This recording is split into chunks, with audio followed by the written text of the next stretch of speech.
법무법인 승인 양소영 변호사입니다. 네, 아유, 참, 두 사람 다 안타깝네요.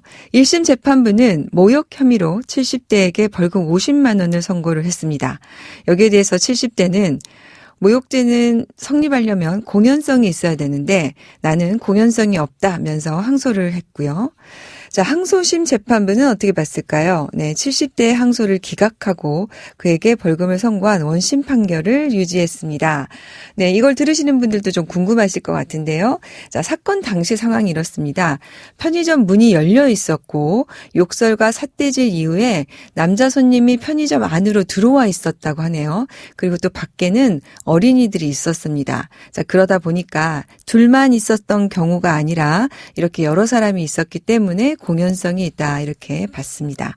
앞서서 원심 재판부는 피고인이 피해자인 알바생으로부터 존중받기 위해서는 피고인도 피해자를 존중하는 태도를 가져야 한다면서 나이가 훨씬 많다는 이유로 반말을 한다거나 반말로 응대했다고 폭언에 가까운 말을 여과 없이 표출하는 것은 사회통념상 당연히 허용될 수 있는 표현이 아니다라고 판단을 했습니다.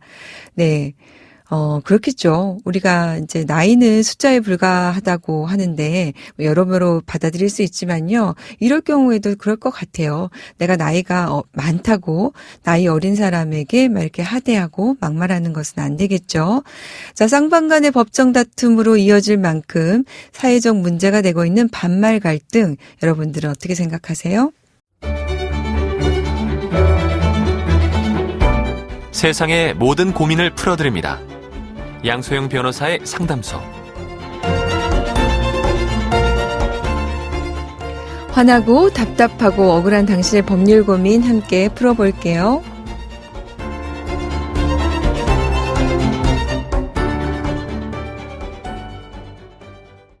네, 오늘은 김선영 변호사님 함께 하겠습니다. 변호사 안녕하세요. 네, 안녕하세요.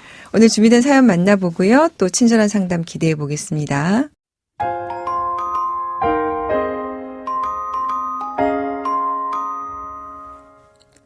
제가 5살쯤 엄마가 저와 오빠를 버리고 집을 나갔습니다. 아빠의 무능력과 폭력이 문제였죠. 그렇게 저는 고모 집에서 고모부 눈치를 보면서 엄마 없이 유년기를 보냈습니다. 능력 없고 책임감 없는 아빠는 돌아가실 때까지 달라진 게 없었습니다. 아빠가 돌아가시니 엄마 생각이 간절했습니다. 어떻게 지내고 계신지 궁금해 수소문해 보니 잘 살고 계시더군요. 새로 만난 남편 사이에서 자녀 둘을 낳고 화목하게 지내셨습니다. 하지만 잘 사신다니 오히려 제 마음이 무너졌습니다. 30년이 넘도록 저와 오빠는 궁금하지 않았을까요? 다행히 저는 지금 경제적으로는 여유가 있습니다. 기댈 곳이 없어서 정말 악착같이 살았습니다. 그런데 가끔 30년 만에 나타난 엄마가 보험금을 가져갔다. 상속재산을 요구한다. 이런 뉴스를 들을 때마다 제 얘기가 될 수 있다는 생각에 가슴이 답답합니다. 저는 지금 40의 미혼이고 사업을 했는데 손재주가 있어 잘 되면서 여러 개 지점까지 냈고 부동산 재산도 꽤 됩니다. 아직 젊지만 혹시라도 제가 세상을 떠났을 때 엄마가 제 재산을 상속해서 가져갈 수 있게 하고 싶지 않습니다. 제가 결혼을 하지 않는다면 오빠와 저를 평생 돌봐준 고모에게 제 재산을 상속하고 싶은데요. 엄마가 제 재산을 손댈 수 없게 지금이라도 해놓을 조치들이 있을까요?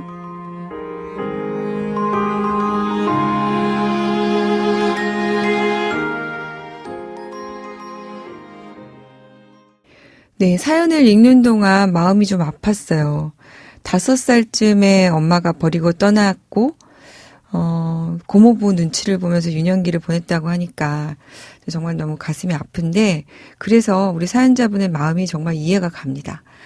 그동안 이제 어쨌든 정말 돌아보지 않았던 부모가 자식이 사망한 뒤에 상속을 받아나는 사건이 사실은 우리가 기사화도 많이 돼서 충분히 이제 우리도 인지하고 있는데, 그런 사건이 발생하다 보니까 이런 걱정을 하시는 거겠죠? 김서영 변호사님 어떻습니까?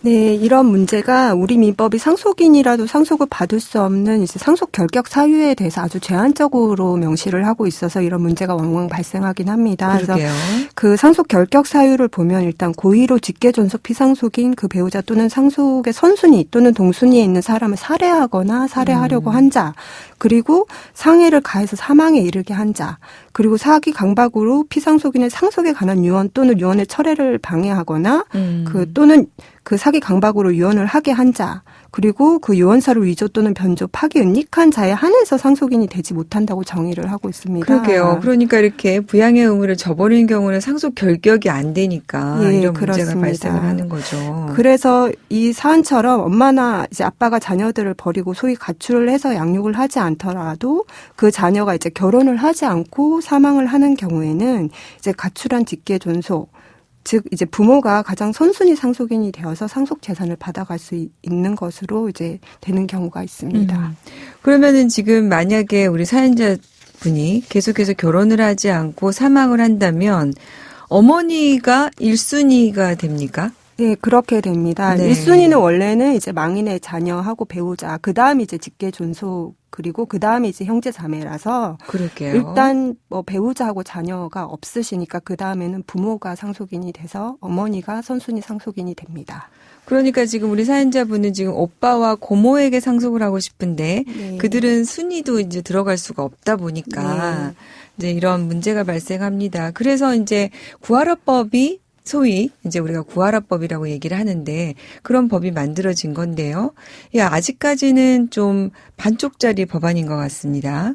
예, 현재는 공무원 구하라법으로 불리는 공무원 재해보상법 그리고 공무원 연금법이 이제 먼저 통과되어서 이제 시행 중입니다. 이제 네. 개정법은 이제 재해 유족 급여를 받을 수 있는 공무원이나 공무원이었던 사람이 세상을 떠났을 때 양육 책임이 있던 부모가 이행을 하지 않은 경우에는 이제 심의를 거쳐서 급여 또는 일부를 지급하지 않을 수 있도록 했고요. 네. 지난 2021년 8월에 실제로 응급구조대원으로 일하다가 순직한 그 소방관의 친모에게 해당 법이 최초로 적용이 돼서 그 급여를 못 받도록 한 사례가 있습니다. 네. 다만 이제 공무원이 아닌 국민 모두에게 적용되는 국민구하라법은 아직 정해진 바가 없고요. 그러게요. 네, 다만 상속인이 될 사람이 피상속인에 대해서 중대한 부양 의무를 위반하는 등의 경우 피상속인의 청구에 따라서 가정법원이 상속권을 상실시킬 수 있도록 하는 민법 개정안이 국회에 제출된 상태이기는 합니다. 네, 근데 이게 아직 통과가 안 돼서 그런 것이죠. 그렇습니다. 다만 네. 이제 법무부가 제시한 상속권 상실 제도에 대해서 이제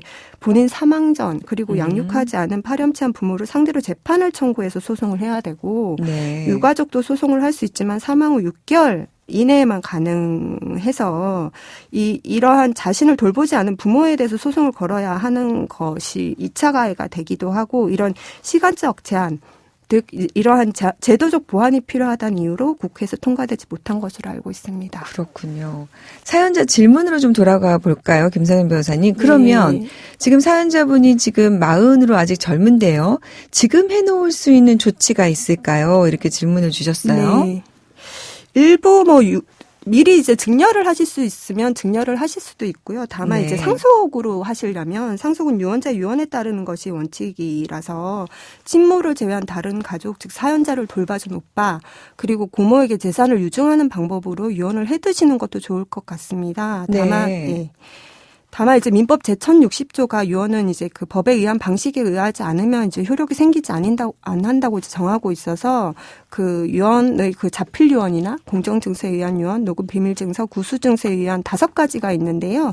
유언 방식을 이제 택하셔서 민법에서 정한 방식을 갖춰서 유언을 해두시면 좋을 것 같습니다. 그리고 네. 참고로 이제 보험이 있으실 수도 있을 것 같은데. 그렇게요. 네, 그러네요. 네, 보험 많이 해놓으시니까. 네. 이제 보험의 경우에는 망인의 상속 재산이 아니라 보험 수익자로 지정된 사람의 고유 재산으로 보고 있기는 한데 통상적으로 보험을 가입하실 때 수익자란에 법적 상속인으로 특정해 주시는 경우가 많아서 이러한 경우에는 어머니가 이제 법정 상속인이 되실 수도 있으니까 그런 경우는 이제 미리 이제 보험 계약 내용을 살피셔서 사망 시 보험 수익자도 고모나 친오빠로 지정을 해두시는 게 좋을 것 같습니다. 네, 좋은 팁이 될 수 있을 것 같습니다. 이런 경우는 어떻습니까? 근데 유언이나 이렇게 신탁으로 상속인을 지정해 놓는 경우에 친모가 유류분 소송이 들어올 수도 있는 거 아닙니까? 예, 그것을 아예 막을 수는 없습니다. 즉 이제 상속인에 대해서 피상속인의 재산에 대한 일정 부분의 취득을 이제 보장해 주는 것이 유류분인데 민법 제 1112조가 이제 직계비속 배우자에 대해서는 상속분의 2분의 1 그리고 네. 직계손속 형제 자매에 대해서는 그 법정 상속분의 3분의 1에 대해서 그 취득을 이제 보장을 하고 있습니다. 그래서 이제 유언이나 신탁으로 재산을 상속인 중 일부에게 재산을 유증하거나 신탁을 하더라도 현행 민법에 따르면 그 권리자가 유류분 권리자가 상속의 개시 및 반환할 유증에 대해서 알게 된 날로부터 1년 그리고 상속이 개시된 날로부터 10년 이내에 그 청구권을 행사하면 그 유류분에 해당하는 몫을 반환을 하여야 합니다. 그렇군요. 그러니까 이제 35년 연락이 두절된 어머니가 나중에 이와 관련해서 이제 유류분을 청구할 수 있다는 건데, 근데 그럼에도 불구하고 유언으로 상속인을 지정해놓은 것이 좋습니까? 예, 왜냐하면 이제 오빠나 고모에게 재산을 미리 증여를 하거나 유언이나 신탁 등으로 재산을 유증을 해두시지 않으면 사연자의 재산 일체가 상속 재산에 포함이 돼서 그 일체를 법정 상속분에 따라서 이제 나누어야 되기 때문에 네. 그나마 이제 유언이라도 하셔서 그 사연자가 본인의 재산 처분에 대해서 일정 부분을 이제 정해 두시면 그 유류분을 최소화할 수는 있기는 합니다. 네. 사실 이제 유류분이라는 것은 당사자가 이제 주장을 안 하면 뭐 그거는 인정이 안 되는 거고 상대방이 그 유류분을 받아가려면 그게 이제 우리가 증여받은 사람이 유류분을 주지 않으면 소송을 통해서 받아가야 되는 것이니까 일단은 유언이나 신탁 방법으로 일단 증여 유증을 진행해 놓은 게 좋겠군요. 그렇습니다. 네. 지금 유류분과 관련한 다수 사건들이 헌법재판소에 가 있는데 어떤 제도 개선이 좀 필요할까요? 김상현 변호사님. 네. 유류분의 경우에 상속인의 재산 처분의 자유를 지나치게 제한한다는 이제 논쟁이 있어 왔고 그래서 법무부는 지난 2021년 11월경에 형제자매 간 경제적 유대관계가 이제 약화된 사회 현실을 반영을 해서 그 상속재산에 대한 망인의 의사를 존중하기 위해서 유류분 권리자에서 형제자매를 삭제하는 내용의 법무부 민법 개정안이 국회에 제출된 상태이고요. 네. 또한 위에서 말씀드린 것처럼 그러한 이제 구하라 상속법안이 통과돼서 이제 부양 의무 등을 하지 못한 부모 등을 아예 이제 상속권을 상실하도록 하게 된다면 그 유류분 제도를 보완하게 될 것으로 보입니다. 네, 오늘 안타까운 사연이었는데요. 김상현 변호사님 도움 말씀 감사합니다. 네. 양소영 변호사의 상담소 양담소는 내일 또 문을 엽니다. 끝곡 아이린 카라의 What a Feeling 들려드릴게요. 양소영이었습니다.